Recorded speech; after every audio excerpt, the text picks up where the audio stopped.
Hello, subscribers, and my dear students. Today's topic is evolution, chapter 7, class 12th. So, evolution, firstly, we have to understand the meaning of evolution, that evolution is a slow process which proves that how life came into existence from simplest form to highly complex form. तो जैसे कि हम जानते हैं कि पहले life जो आई थी अर्थ पर वो सिंपलेस्ट फॉर्म में थी, उसी से डेवलप होते होते हम हाईली कॉम्प्लेक्स फॉर्म में आए, और ये सारा जो डेवलपमेंटल प्रोसेस है इसी को हम इवोल्यूशन कहते हैं.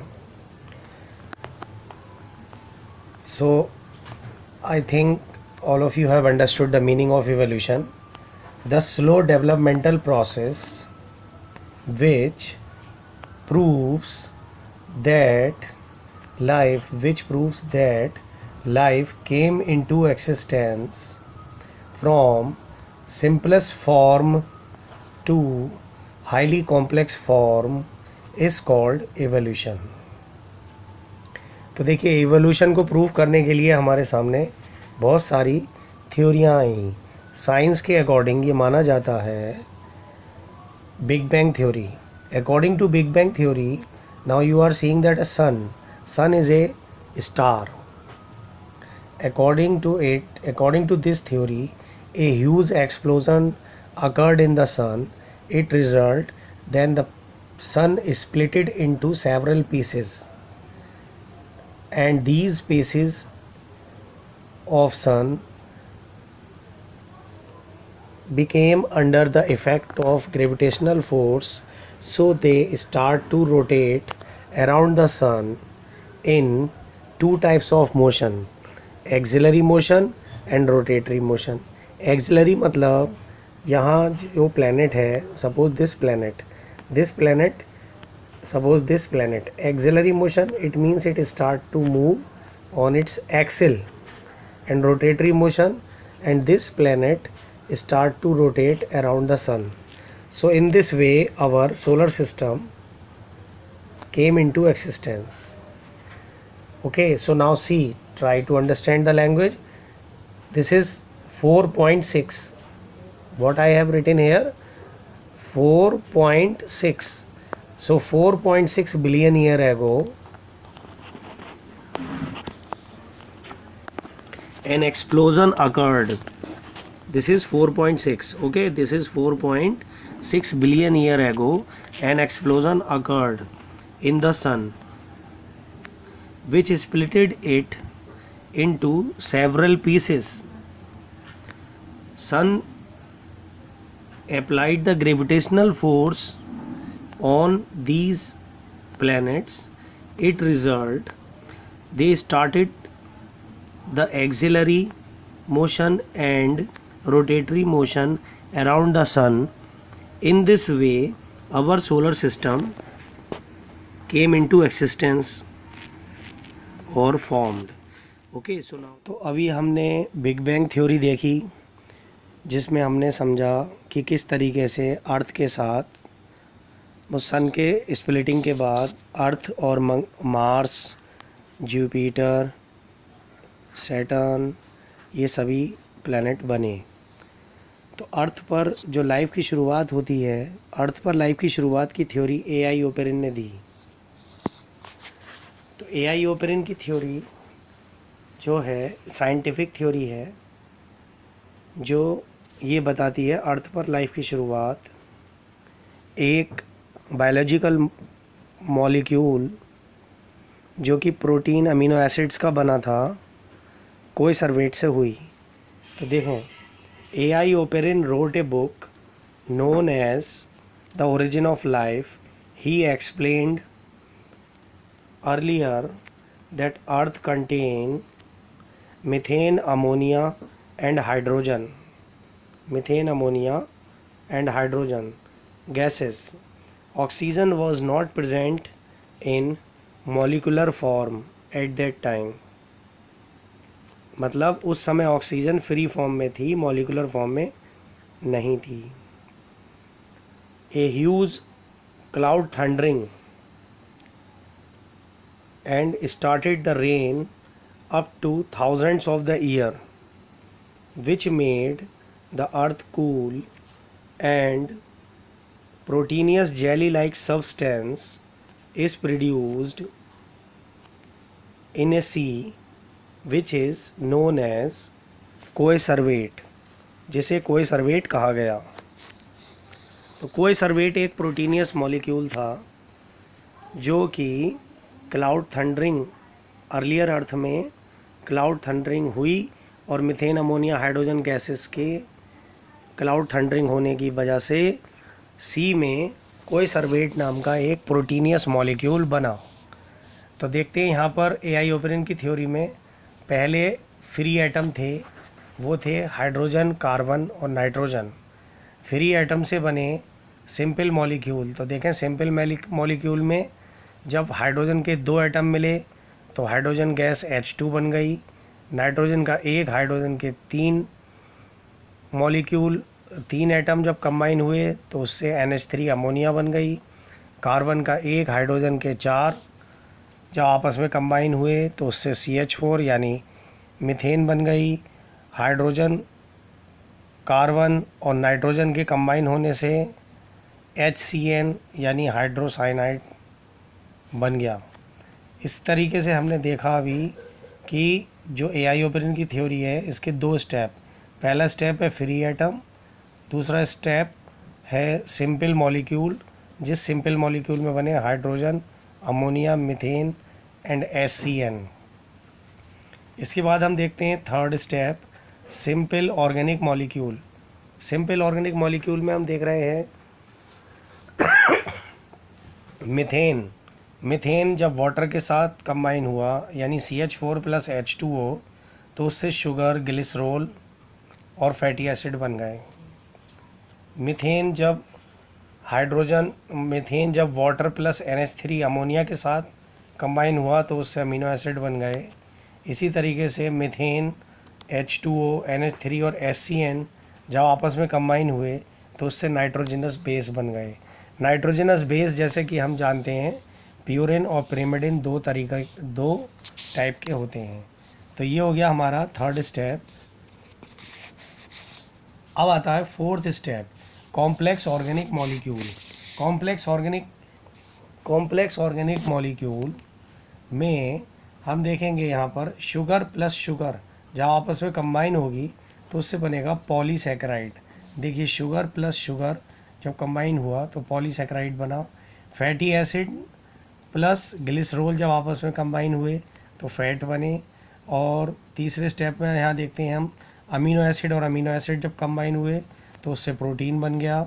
इसके बाद nitrogenous base plus pentose sugar phosphate जब आपस में कंबाइन हुए तो उससे हम देख रहे हैं न्यूक्लियोटाइड बन गया।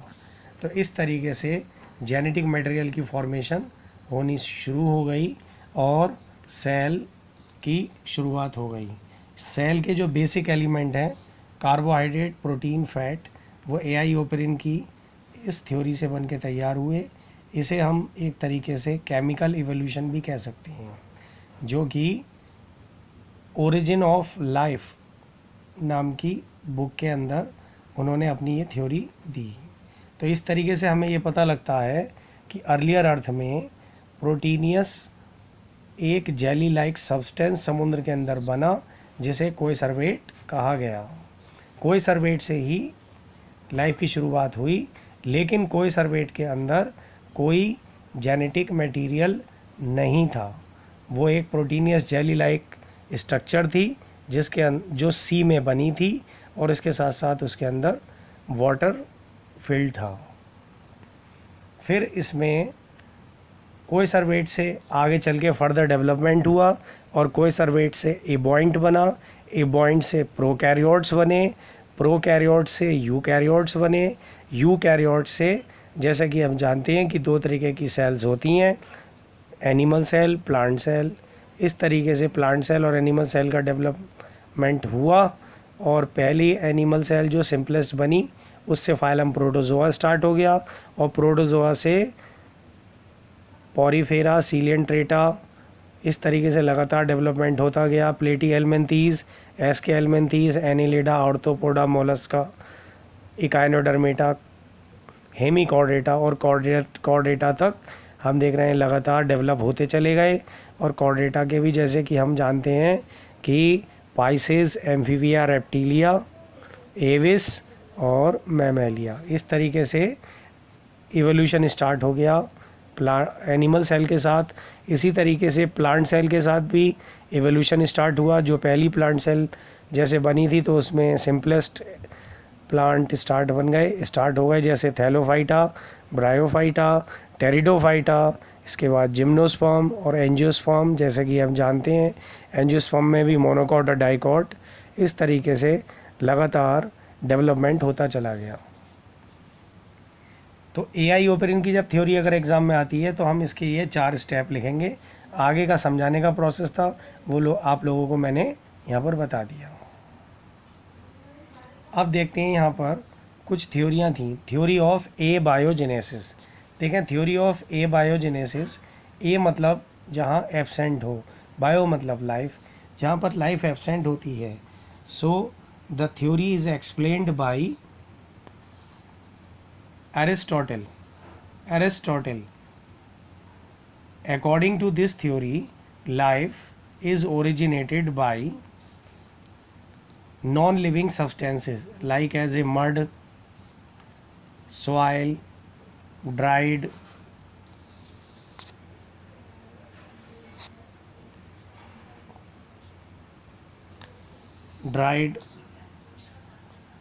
substances which are converted into crocodile, frogs and fish and tortoise।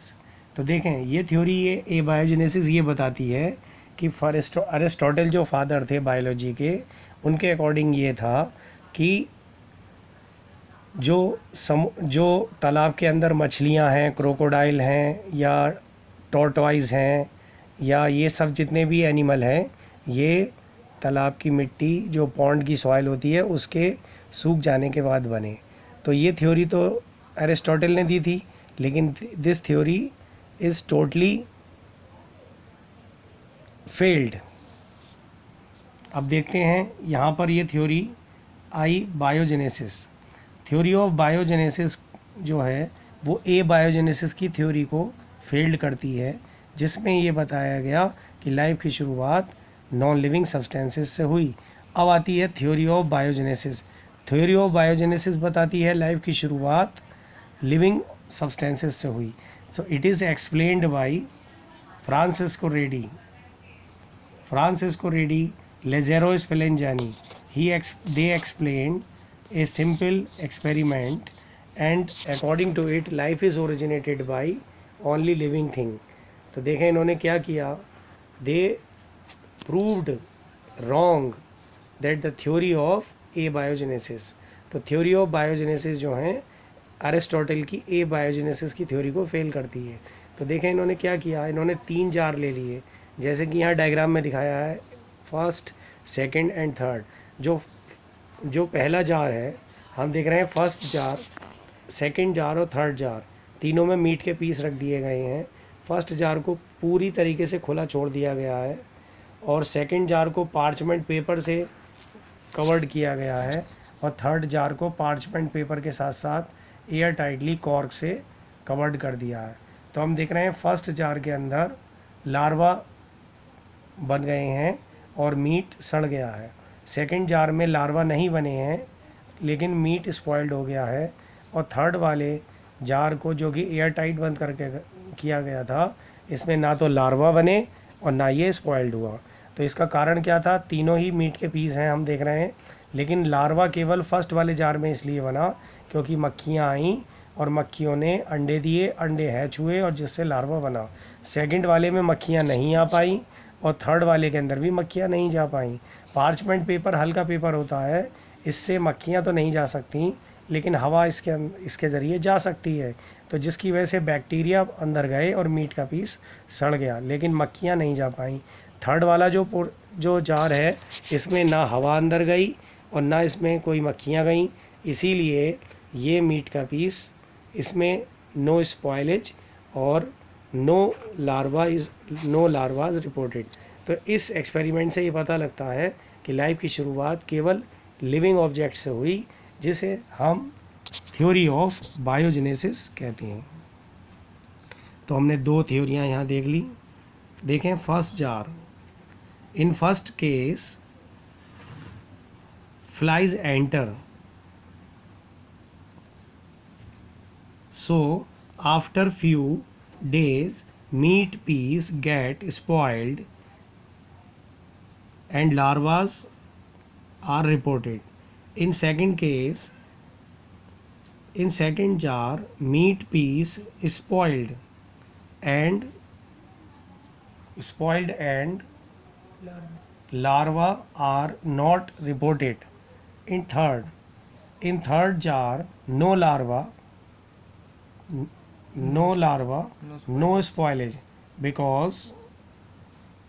because this was airtightly packed. It proves that life is originated by only livings. तो अभी हमने थ्योरी ऑफ बायोजेनेसिस भी देख ली। अब हम ये बात समझ चुके कि लाइफ की शुरुआत केवल लिविंग से हुई, नॉन लिविंग से नहीं हुई। तो ए.आई. ओपेरिन ने जो अपनी बुक लिखी थी origin of life, AI. Oparin के जाने के बाद, जब वो उनकी डेथ हो गई, तो उनके दुनिया से जाने के बाद ये एक कंट्रोवर्शियल बात थी कि उस समय लोग रिलीजन पे ज़्यादा बिलीव करते थे। तो जो हमारी धार्मिक जितनी भी रिलीजियस बुक्स हैं, उनके अकॉर्डिंग माना जाता था कि अर्थ पर लाइफ की शुरुआत गॉड ने की। लेकिन ए.आई. ओपेरिन ने ये बताया कि अर्थ पर जो लाइफ की शुरुआत है वो कोएसर्वेट नाम के मॉलिक्यूल से हुई, जो कि मीथेन, अमोनिया, हाइड्रोजन गैसेस के केमिकल इवोल्यूशन से हुआ। तो इस बात को उस समय स्वीकार करना आसान काम नहीं था। तो जो लोग साइंस नहीं जानते थे, वो लोग केवल रिलीजियस बुक्स को फॉलो करते थे और साइंस के अकॉर्डिंग ये ए.आई. ओपेरिन की थ्योरी उस समय मानी जाती थी। लेकिन उन्हीं के साथ के जो और साइंटिस्ट थे वो इसको इग्नोर करते थे। तो इस बात को हमें केमिकल इवोल्यूशन की थ्योरी जो ओरिजिन ए.आई. ओपेरिन की है, इसको प्रूफ करना पड़ा। तो उस समय स्टैनले मिलर नाम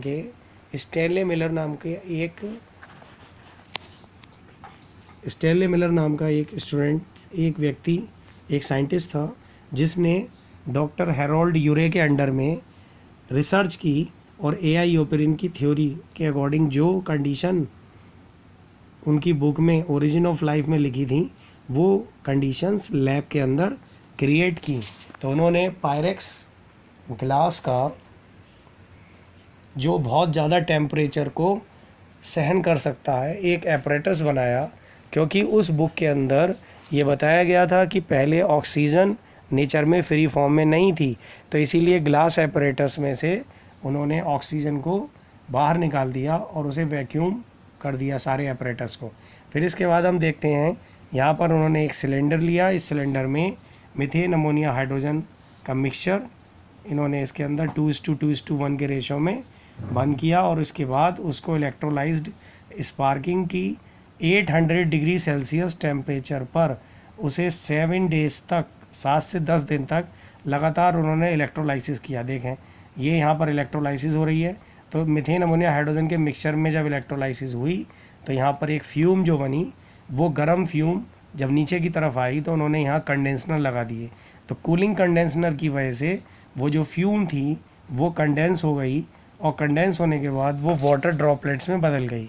हम देख रहे हैं ये वाटर ड्रॉपलेट्स इस यू लाइक ट्यूब में स्टोर होने लगी और ये जैसे जैसे 7 से 10 दिन तक लगातार ये एपरेटस चलता गया, यहाँ वाटर की ड्रॉपलेट्स इकट्ठी होती हुई ये इस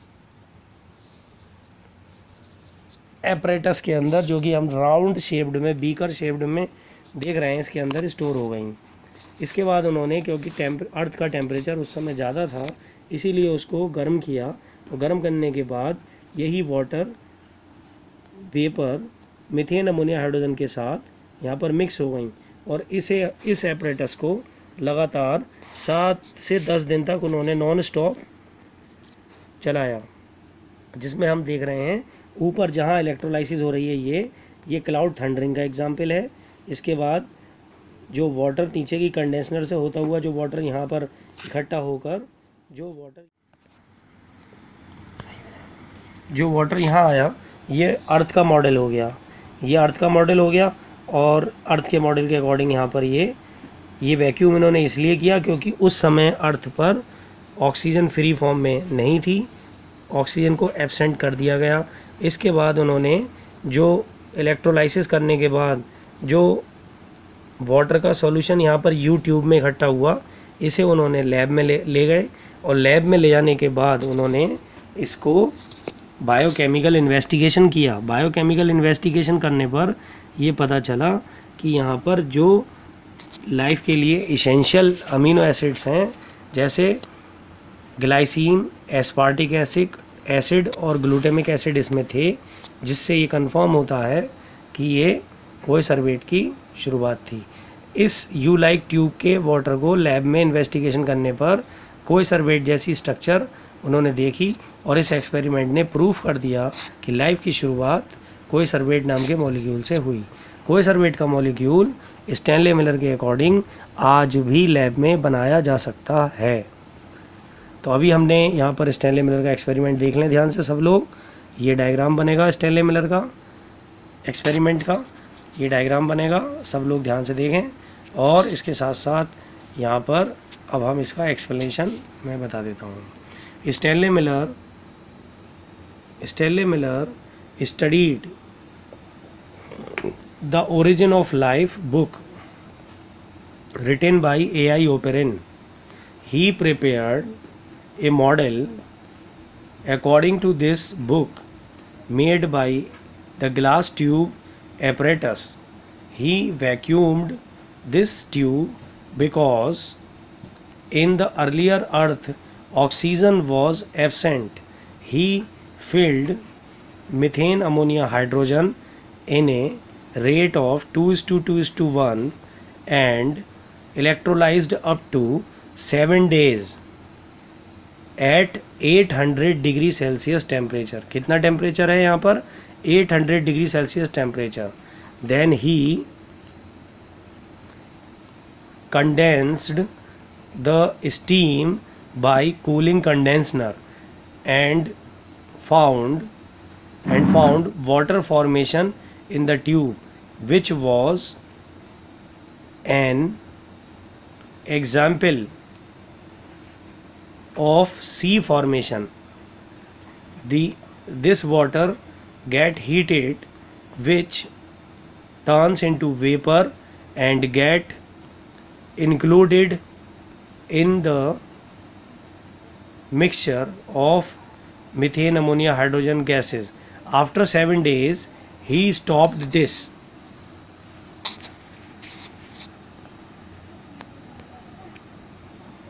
He stopped this experiment and found by microscopical investigation there was a proteinous jelly-like substance which was earlier explained by A.I. Operin as a coeservate.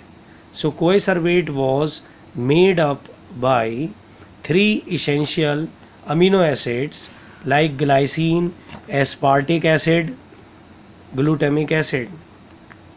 Stanley Miller got Nobel Prize and award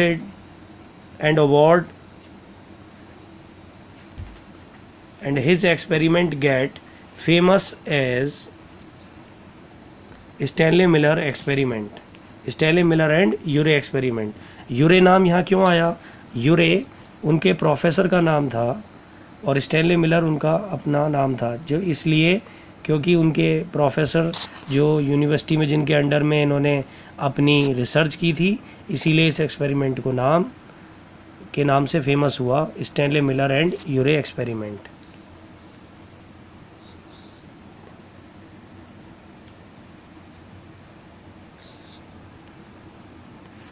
तो आज जो हमारा जो chapter है इसमें हमने ये evolution के बारे में समझा और ये फाइनल कंक्लूज़न निकला कि लाइफ की शुरुआत कोएसरवेट नाम के मॉलिक्यूल से हुई और कोएसरवेट की फॉर्मेशन के बारे में A.I. ओपेरिन ने अपनी बुक ओरिजिन ऑफ लाइफ में एक्सप्लेन किया और उसको साइंटिफिकली प्रूफ किया स्टैनले मिलर ने इस एक्सपेरिमेंट के ज़रिए जो हमने समझा। तो आज साइंस की दुनिया में यही समझा जाता है कि अर्थ पर लाइफ की शुरुआत मीथेन अमोनिया हाइड्रोजन के कॉम्बिनेशन से सी में जो प्रोटीनियस जेली लाइक सब्सटेंस बना जिसे कोएसरवेट कहते हैं उससे हुआ और कोएसरवेट में फर्दर इवोल्यूशन हुआ, जैसे कि मैंने अभी आप लोगों को बताया कि प्लांट सेल जो है वो Thallophyta, bryophyta, pteridophyta, gymnosperm, angiosperm तक डेवलप हो गई और एनिमल सेल जो बनी थी वो एनिमल सेल फाइलम प्रोटोजोआ से फाइलम कॉर्डेटा तक डेवलप हो गई और इसी को हम इवोल्यूशन कहते हैं।